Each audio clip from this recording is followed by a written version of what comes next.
오늘은 빌립보서 세 번째 시간입니다. 죽느냐 사느냐 그것은 문제가 아니로다 라는 주제로 함께 말씀 나눌 텐데요. 우리 인사하겠습니다. 샬롬. 샬롬. 승리하세요. 승리하세요. 안녕하세요. 세상 누구보다 사랑합니다. 네, 오늘은 또 특별히 이렇게 인사했으면 좋겠습니다. 해피 이스터. 해피 이스터. 네, 주님께서 부활하셨습니다. 부활이라고 하는 것이 없었더라면 기독교는 존재하지 않았을 거예요. 유대교와 기독교가 나뉘게 되는 제일 큰 이유가 예수님이 다시 사셨다는 걸 받아들이냐 안 받아들이냐입니다. 그럼 예수님이 다시 사셨다는 게 무슨 의미일까요? 요즘에 예수님 부활과 승천설에 대한 과학적 도전을 막 받아요. 어제 광화문에서 무슨 퍼레이드 했더라고요. 근데 크레인에다가 와이어를 엮어갖고 막 사람을 몇십 미터 위까지 막 이렇게 승천하게 막 했어요. 근데 예수님이 그렇게 승천하셨을까요? 아니요. 사람들이 뭐라 그러는지 아세요? 저 정도로 승천하셨으면 2000년 동안 성층권도 아직 돌파하지 못했을 거라고. 그리고 어떤 사람은 2000년 동안 빛의 속도로 예수님이 승천하셨으면 지금 오리온 자리쯤 가 계실 거라고 이렇게 얘기하는 사람도 있더라고요. 예수님의 부활, 예수님의 승천은 어떤 그 다큐멘터리처럼 촬영할 수 있는 소재가 아니에요. 거기에는 굉장한 신학적 의미가 들어있는 겁니다. 신학적 의미, 이게 중요한 거예요. 예수님이 부활했다라는 걸 성경의 기자들은 자기들이 갖고 있는 신앙 고백의 언어와 신학으로 쓴 거예요. 목격담을 쓴 게 아닙니다. 그러니까 우리가 그거를 오해하기 때문에 부활에 대해서 자꾸 헛발을 치는 거예요. 승천도 마찬가지고. 하늘이면 그 성층권 뚫고 대기권 뚫고 올라가면 거기 하늘이 있나요? 우리가 아는 천국이 거기 있나요? 아니죠. 우리가 아는 천국은 예수님의 가르침에 따르면 우리 속에도 있고 어느 곳에나 있는 거예요. 내가 머무는 곳이 주님과 함께하는 곳이 천국인 거죠. 주님과 함께하지 않는 곳이 천국이 아닌 거잖아요. 그죠? 우리는 이런 천국이나 부활이나 승천 이런 것들을 1세기에 성경을 기록한 사람들이 어떤 언어로, 어떤 감각으로, 어떤 신학으로 기록했나 여기에 더 집중해야 돼요. 예수님이 다시 살아나셨다라고 하는 말을 예수님이 사형당해 죽었는데 하기 시작하잖아요. 그럼 어떤 일이 일어날까요? 이제 유대 땅이에요. 예루살렘 인근에 살고 있는 사람이 예수가 부활했다는 거 다 믿어. 이러고 살아.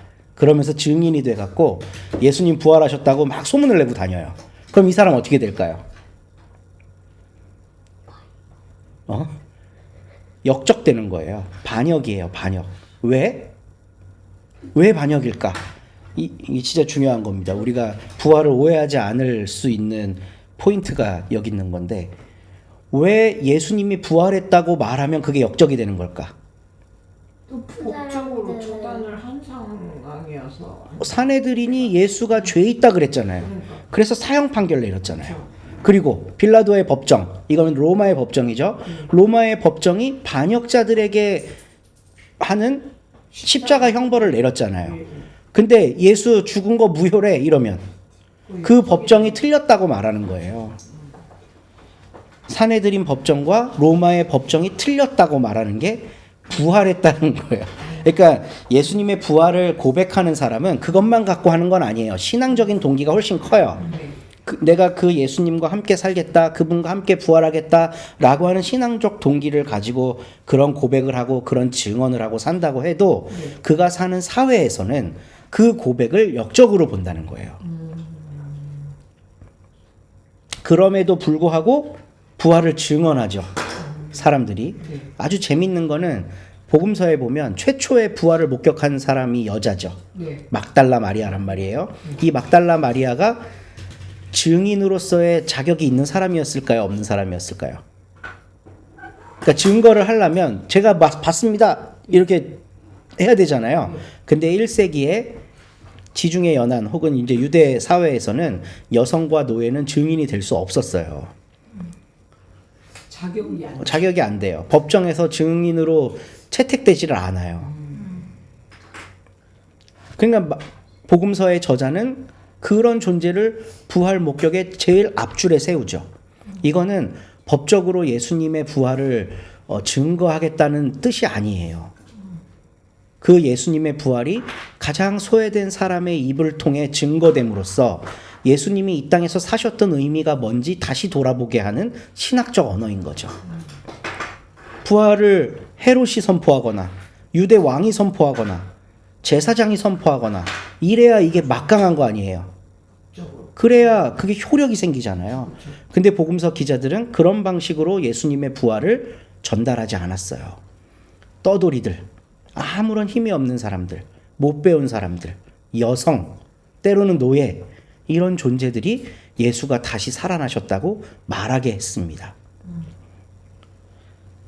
그런 사람들, 가장 연약한 사람들은 그 이야기에 공감하죠. 그리고 반응하죠. 그래서 초대교회가 생긴 거예요. 그래서 교회가 생긴 겁니다. 그런 존재들을 통해 전달된 이 부활이라고 하는 게 성경 기자들에겐 너무나도 소중했던 거예요. 그러니까 오늘날 우리들은 이런 맥락을 싹 빼버리고 당신 부활을 믿어 안 믿어? 역사적으로 예수님이 부활하신 거 믿어? 이건 물리적인 모든 걸 초월해서 일어난 하나님의 신비야. 이거를 믿으면 너는 신앙인이고 안 믿으면 신앙인 아니야. 이런 식으로 들이대면 그거는 아무런 영적 능력이 없습니다. 오늘 이 사회에서도 부활이 영적 능력을 갖기 위해서는 예수님이 다시 살아나셨다면 오늘 어떤 존재에게 자신을 드러내 보여주실까? 막달라 마리아와 같은 사람, 상심하고 시골로 돌아가려고 했던 제자들, 움츠리고 살고 있었던 그냥 모든 삶을 포기한 채 그냥 생업으로 돌아가야만 했던 예수 따르미들, 그 사람들은 힘이 없는 사람들이거든요. 그들에게 예수님이 나타나셨어요. 그럼 오늘도 그렇게 낙심하고 힘들고 남들이 인정 안 해주는 그분들에게 부활하신 예수님이 가장 먼저 나타나시지 않겠어요? 그거를 증거하는 게 기독교의 부활 증언인 거죠. 그리고 동시에 그 증언에 동참하는 사람은 오늘날도 여전히 2000년 전처럼 예수를 십자가에 못 박고 있는 이 세상, 이 땅에 존재하는 종교 권력, 이것들과 버성기며 살겠죠. 버성기며. 네. 부활의 의미를 우리가 되새겨봤으면 좋겠습니다.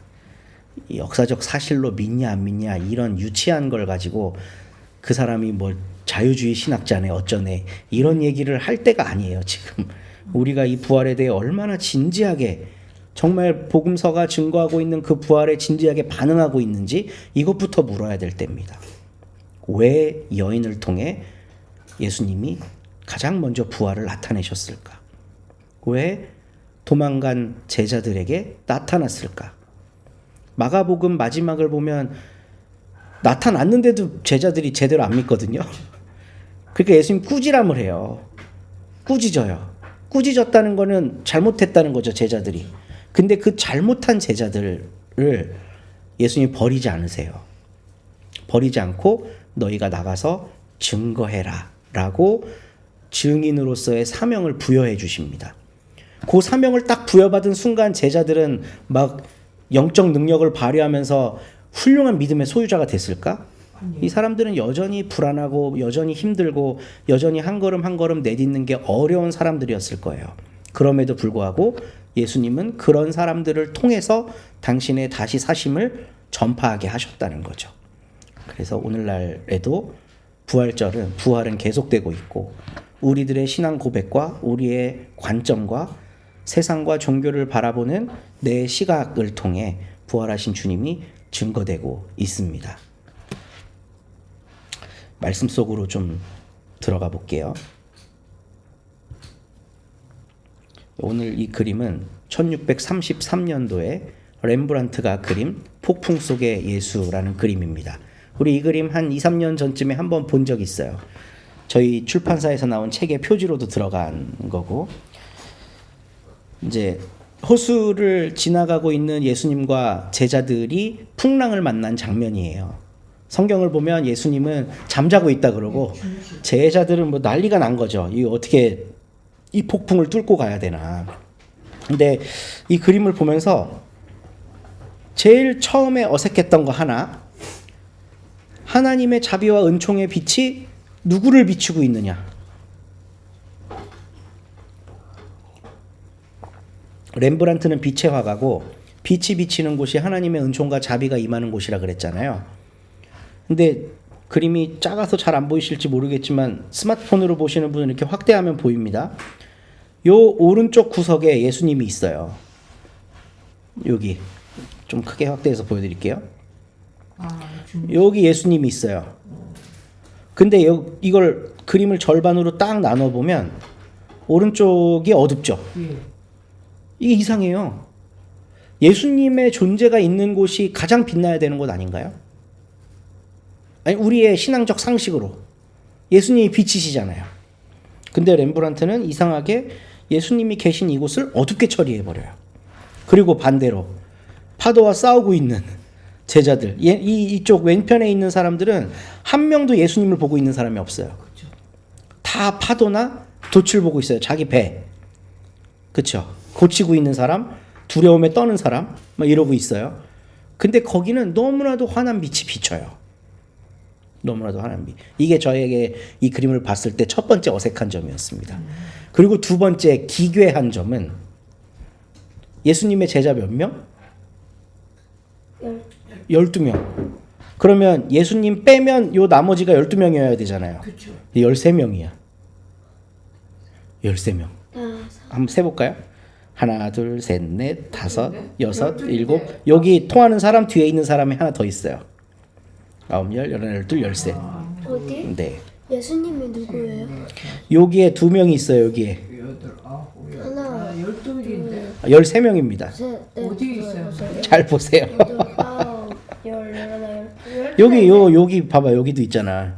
어디? 그 배 정가운데 문처럼 보이는데 하나 더 있죠. 네. 눈만 보이는 사람. 두려움에 떨고 있는 것 같아 보이는 사람. 심지어는 여기 맨 앞에 있는 사람은 토하고 있어요. 토하고 있어요. 참 렘브란트의 그림은 꼼꼼히 잘 살펴보면 관찰할 게 너무나도 많습니다. 그러네. 근데 13명이에요. 아, 한 명은 누굴까요? 한 명? 뱃사공? 렘브란트 자신이에요. 어디에 있어요? 그 렘브란트가 이 사람입니다.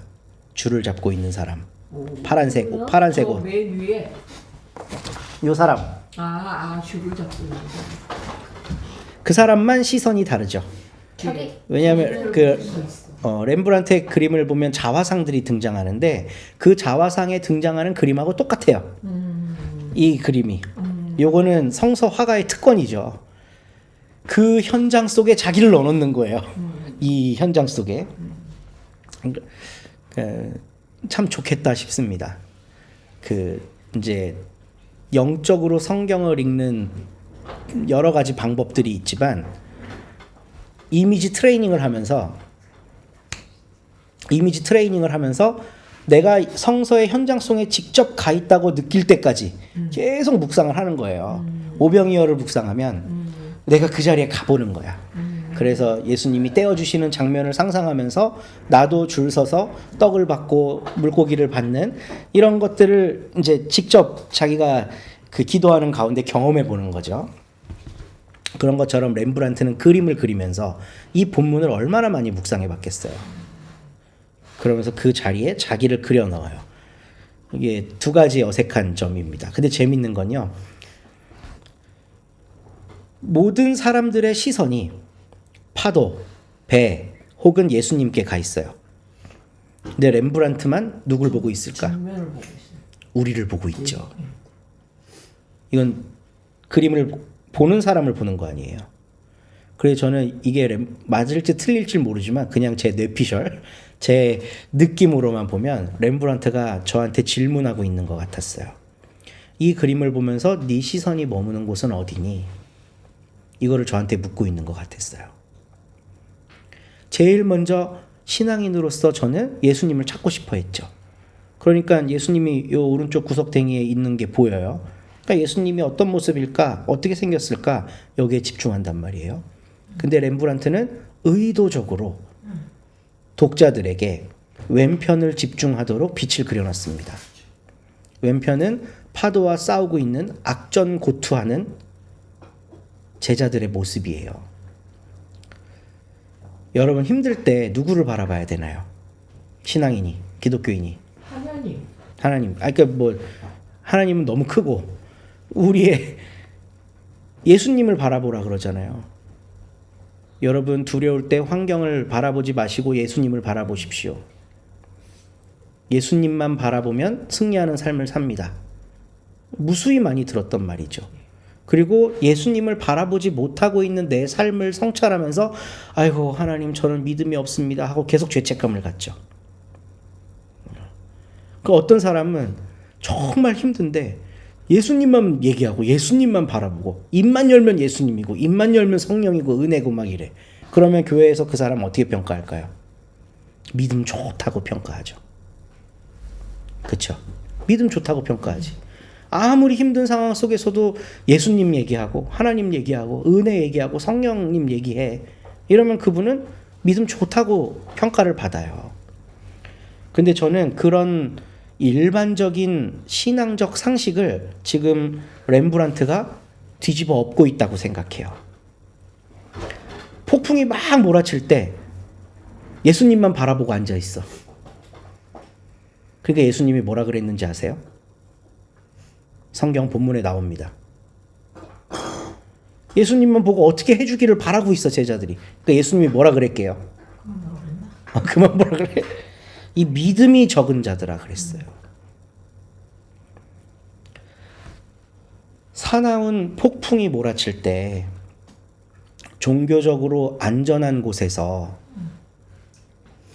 성전에 앉아서 예쁜 목소리로 찬양하고 기도하고 있는 사람들을 하나님이 긍휼히 바라보고 계실까? 아니면 악전고투와도 같은 그 싸움의 현장에서 온 힘을 다해 매달려 있는 그 사람, 그 위태위태한 사람을 하나님이 쳐다보고 계실까? 렘브란트는 두 번째라고 생각했던 것 같아요. 그러니까 우리가 하나님이라면 예배 잘 드리고 믿음 고백 잘 하고 이런 사람이 있어요. 그래 잘하고 있네 알아서 잘해라 이러겠지.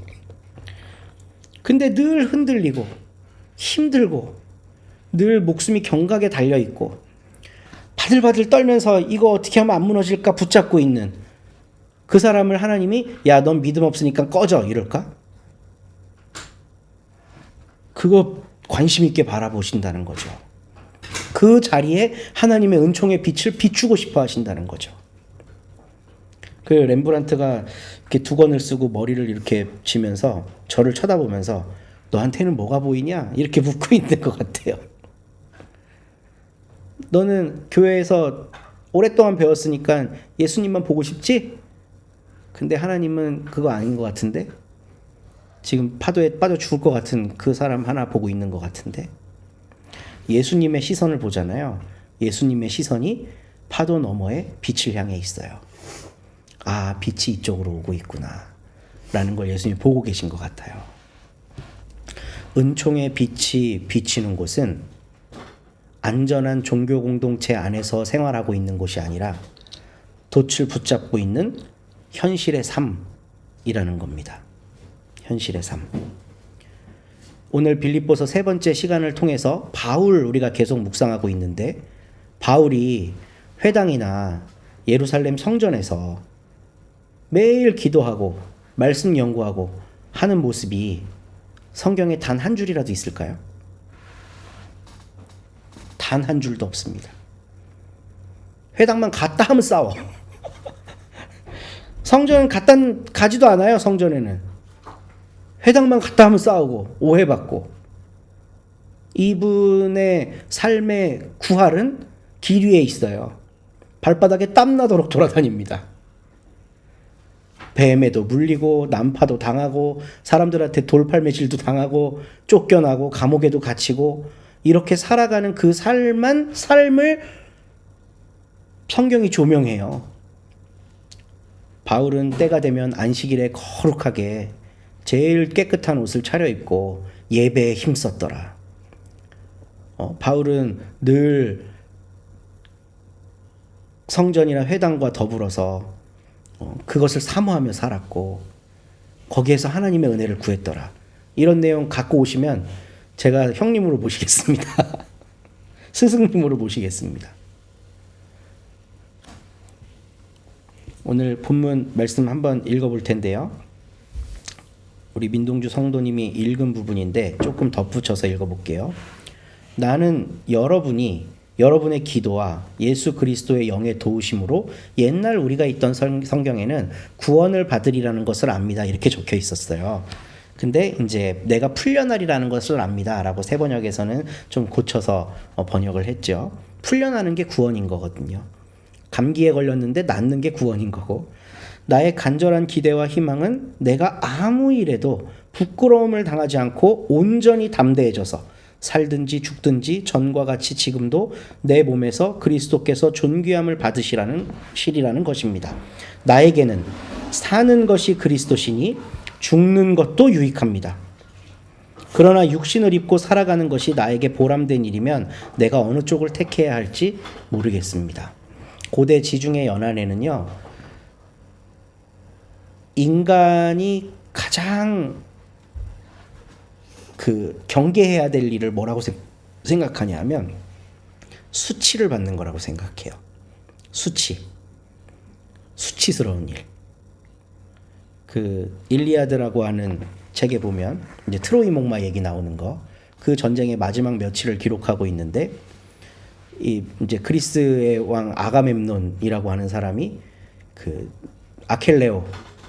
주인공이 아켈레오잖아요. 아킬레스 건할 때 이 아켈레오가 열심히 살아갖고 선물로 받은 소녀가 하나 있었거든요. 이 소녀를 데리고 가버려요. 그러니까 아켈레오가 내 영광을 가로챘다 그래서 수치스러워 갖고 전쟁에 참여를 안 합니다. 그래서 헥토르가 와갖고 완전 그리스를 막 박살내는 거죠. 나중에 이제 아켈레오한테 죽지만, 나를 수치스럽게 했기 때문에 나는 나가지 않겠다 이래버려요. 그러니까 고대 지중해 연안의 사회에서는 이 수치의 문제가 엄청 심각한 거예요. 이제 유럽 사회에 보면 내 명예를 지키기 위해서 기사들이 1대1 결투하잖아요. 그 왜 해? 내 수치를 벗기 위해서 하는 거예요. 최근에, 그러니까 벌써 몇 년 전에 방영됐지만 또 보고 있는 미스터 선샤인이라는 드라마가 있어요. 거기에 보면 주인공, 그러니까 이병헌을 어릴 때부터 케어해줬던 선교사가 하나 나옵니다. 조셉이라고 하는 선교사.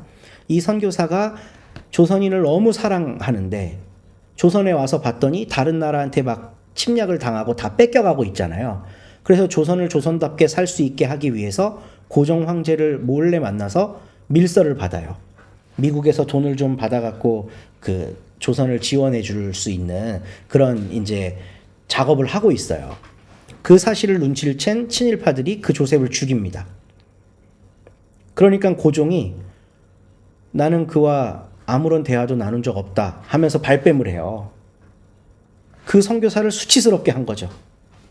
그랬더니 이제 이병헌이 고종한테 따지면서 내 아버지와 같은 그 선교사의 명예를 회복시켜 주지 않으면 난 조선을 위해 아무것도 하지 않겠다 이러거든요. 이 수치심의 문제라고 하는 게 굉장히 중요한 거예요. 그럼 수치는 어느 때 당하나요? 부끄러움 어느 때 당해? 지하철에서 방귀 꼈을 때. 지하철에 민동주 성도님은 지하철에서 방귀 꼈을 때 수치를 당한답니다. 억울한 일을 당했거나 혹은 내 내면의 죄, 나만 알고 있는 게 모두에게 밝혀져 버리거나, 비밀 일기장. 일기장이 밝혀져 버리거나. 어제 지하철에서 방구를 꼈는데 아무도 모르는데 그거 사실 나였다 이러고 일기를 썼는데 그 일기를 누가 캡처해갖고 인터넷에 올려버렸네. 그날 방구 냄새를 맡은 사람들이 뭐야 민동주가 한 거야 이러고 다 알게 되면 수치스러워지잖아요. 이 수치의 끝판왕은요, 옥살이와 사형이에요. 옥살이와 사형. 우리가 예수님이 수치당했다고 얘기하잖아요. 수치당했다. 그 사람이 죄라는 걸 정죄해버리고 그 죄의 값으로 사형까지 가는 거. 이게 인간이 겪을 수 있는 최고의 수치인 겁니다. 근데 바울은요, 지금 수치스러운 상황 가운데 있을까요? 아닐까요? 감옥에 있잖아요. 수치스러운 상황 속에 있죠. 감옥 속에 갇혀 있어요. 일반 사람들 눈에서 봤을 때 아유 저 예수쟁이 또 헛소리 하다가 감옥에 갇혔네 하고 조롱하는 거예요. 조롱할 상황이에요. 수치스러운 일이죠. 근데 바울은요, 내 희망은 내가 그 어떤 일에도 수치를 당하지 않고 부끄러움을 당하지 않고 내가 감옥에 있는 건 수치스러운 일이 아니라는 거예요. 오히려 감옥에 있지만 더 담대해져서 살든지 죽든지 내 몸에서 그리스도께서 존귀함을 받으시리라는 것이다. 내 안에 그리스도의 삶이 살아있는 한 자기는 어떤 상황에서도 수치스럽지 않다는 거예요. 감옥에 있건 혹은 죽건 살건 상관없이. 바울이 자신의 삶이 부끄럽지 않다고 말할 수 있었던 이유는 감옥에 있느냐, 감옥에서 추록해서 나오느냐, 다시 빌립보 형제들에게 돌아가느냐, 이런 것 때문에 바울이 부끄러워지지 않을 수 있는 게 아니었던 거예요. 어디 있어도 상관없어요. 어디 있어도 그리스도가 나를 통해 드러나면, 그래서 그분이 존귀하시다는 게 증거되면 수치가 아니라는 거예요. 그게. 그 햄릿이라고 하는 셰익스피어의 소설, 그 중에서도 영미 문화권에서 가장 많이 회자됐을 거라고 보는 죽느냐 사느냐 그것이 문제로다. 바울에게 있어서는 그게 문제가 아니었던 겁니다. 거기에 보면 이제 뭐 아버지의 원수를 어떻게 죽이느냐 마느냐, 내가 자살하느냐 마느냐, 이런 인간의 아주 복합적인 감정이 드러나 있기 때문에 이제 훌륭한 문학 작품을 우리가 읽고 그 명언을 그대로 외워버리지만, 바울에게 있어서는 죽느냐 사느냐는 아무 문제도 아니었어요. 그리스도가 나를 통해 드러나고 있느냐가 훨씬 더 중요했습니다.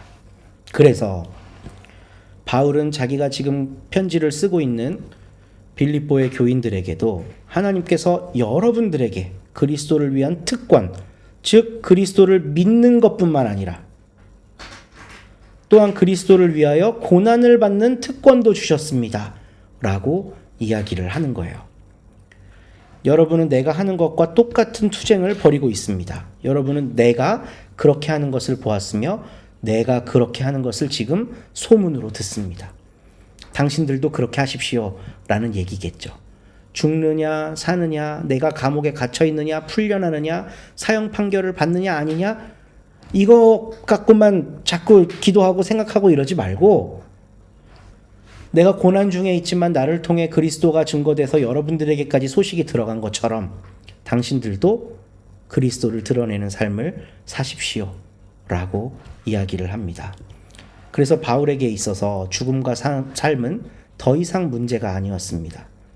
바울이 한 유명한 말, 이제 내가 살아도 주를 위해 살고 죽어도 주를 위해 죽는다. 살아도 주를 위해, 죽어도 주를 위해 그리스도가 드러나는 삶을 살아가는 것, 이게 부활절을 맞이한 우리들에게 성찰할 거리를 주시는 하나님의 음성이라고 생각합니다. 그렇기 때문에요,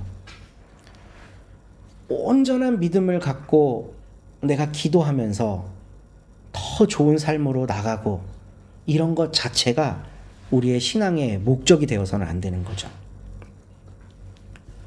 예수님은 우리의 삶을 긍정하기 위해 이 땅에 오셨습니다. 왜냐하면 세상이 그들의 삶을 부정했기 때문에. 목동들의 삶, 성전세를 제대로 내지 못하는 사람들의 삶, 할례받지 않은 이방인, 피부병 걸렸는데 부정하다고 내쫓김 받은 사람들, 유출병에 걸려서 12해나 고통을 받았는데 의사들이 피 흘리는 사람 난 못 만져요, 나 부정 탈까봐 해서 계속해서 병 속에 내몰려져 있어야 되는 사람, 이런 사람들의 삶을 긍정하기 위해 예수님이 오셨잖아요. 근데 그 사람들은 세상이 부정하다고 규정해 놓은 사람들입니다. 우리의 삶을 긍정하기 위해 오신 예수님이 우리는 다시 사셨다고 고백하고 있는 거예요, 오늘. 그래서 그렇게 주님의 부활, 주님이 다시 사셨다고 고백하면서 그 예수님께 잇대어 있는 사람은 그 누구도 수치를 당하지 않습니다. 우리는 때때로 예수님만 바라봐야 되는 신앙생활보다 돛을 붙잡고 낑낑대는 삶을 살 때가 있어요. 근데 거기에서 죄의식 갖지 말라는 거예요. 내가 이것도 못하는 죄인이었네. 그거는 예수님이 이 땅에 오신 목적을 잘 이해하지 못한 거예요. 그렇게 죄의식 갖고 있는 사람들에게 예수님이 오셔서 야, 너 죄인 아니야. 하나님의 자녀야. 그거를 받아들여. 내가 그렇게 낑낑거리고 살아가는 그 삶을 긍정하기 위해 이 땅에 왔어. 그럼 그 사람이 그 부활하신 예수님을 만난다면 삶에서 당하고 있는 고난이 특권이 되는 역설을 경험할 수가 있겠죠. 성경이 우리에게 보여주는 바울의 일생이 그랬고요. 초대교회 성도들의 삶이 그랬습니다. 부활절을 맞아서 죽느냐 사느냐보다 더 중요한 게 있다는 거. 어떤 상황에서든 그리스도가 우리를 긍정하고 계시다는 걸 바라보면서 지금 부정당하고 있는 사람들을 우리가 함께 긍정해 주는 게 부활을 경험한 사람들의 삶이다 라는 믿음 갖고 살아가는 우리 서로 공동체가 되기를 간절히 소망합니다.